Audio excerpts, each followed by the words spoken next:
Thank you for having me. You know, the Palestinian prisoners has suffered immensely and from deep oppression in jails and spent most of their life in jails. Their release is a figure of freedom that the Palestinian is missing for a long time. How does it affect the Israeli government? I think the Israeli government is affected or only by far-right extremists who don't care about the Palestinian people, about their freedom or about peace. They only look about colonial expansionism and occupation and inflicting more damage to the Palestinian structure. The internal dispute between the Israeli political parties is a dispute over power, not a dispute over actual politics. All of them adopt Most of them, unfortunately, adopt the policy of no solution and no peace, only further occupation and apartheid. Now, public sentiment in Israel has shifted, with 73% now supporting these exchanges. What does this tell about the political pressures on Netanyahu? Of course, we're speaking about the internal ones. Yes. Now the public opinion want prisoners exchange because they want to see their hostages released. And I think probably the majority in Israel as well feel that this war need to end. But the political spectrum is a different story. They want to invest this war into political gains. And unfortunately, this is, yes, of course, it's putting pressure on Netanyahu, but it's not putting any pressure on the political program of Israel, which is occupation and apartheid. We are afraid that this exchange is going to not be completed after stage one.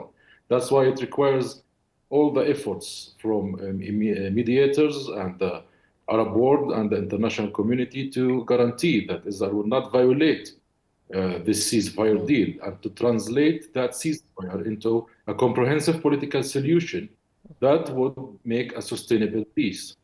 Right. Now, while many have already started celebrating the detainee releases, the right-wing factions in Israel oppose the ceasefire. Now, could this lead to a political crisis for Netanyahu's government or a kind of certain divide? Well, we can't make any assumptions right now. There's a lot of pressure on Netanyahu from different aspects. He's a corrupt person. He's a war criminal. He's wanted for the ICC. And the far right want even more crimes to be committed in the name of Israel. The left is weak. The left is silent. The left has, unfortunately, went right as well.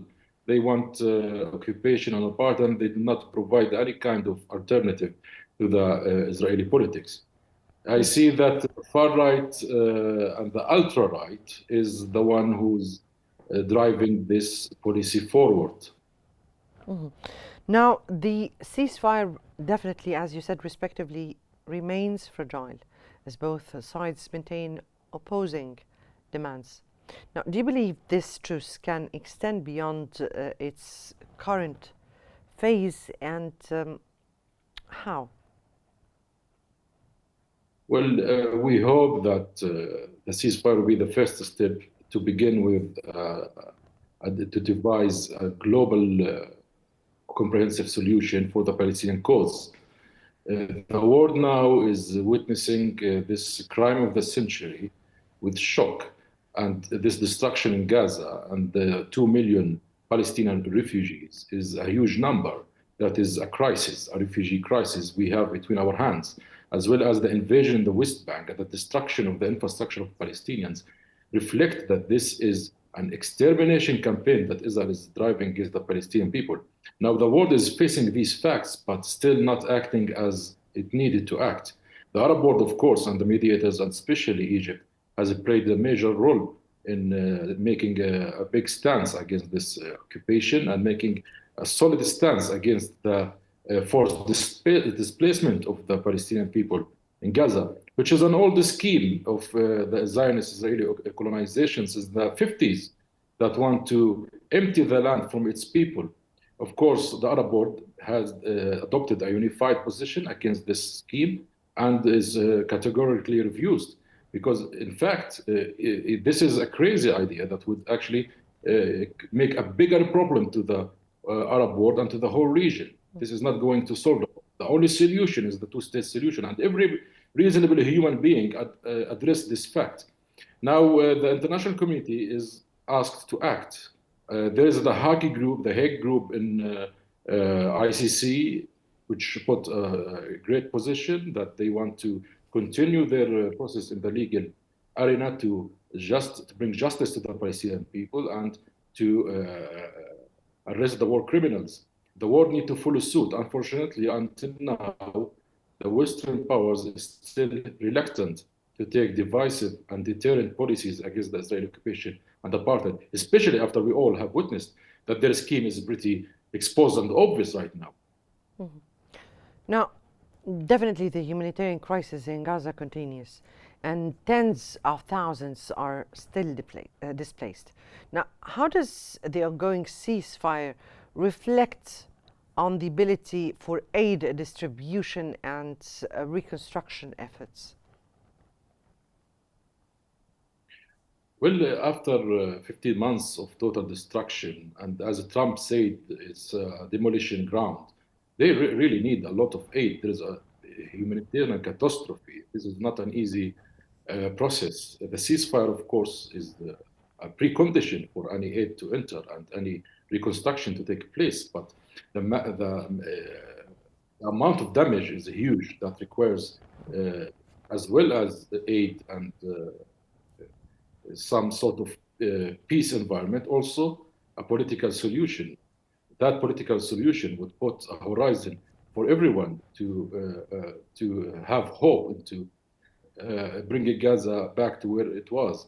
UN says that the rebuilding of houses in Gaza will take until 2040. That is massive destruction that is catastrophic, of course. And the healthcare system requires 12 years to be rebuilt. So this is not a process of 1 year or 1 month or 1 week. This requires a political, comprehensive solution that Israel needs to face the fact that they are in violation of the international law. They are in violation of the two-state solution. And I believe America cannot continue to play the role of the lawyer to Israel. And now it has to play the role of preserving peace and stability to the whole region. This cause is a central cause for 2 billion Muslims and for billions of for billions of people around the world who believe in human rights and dignity.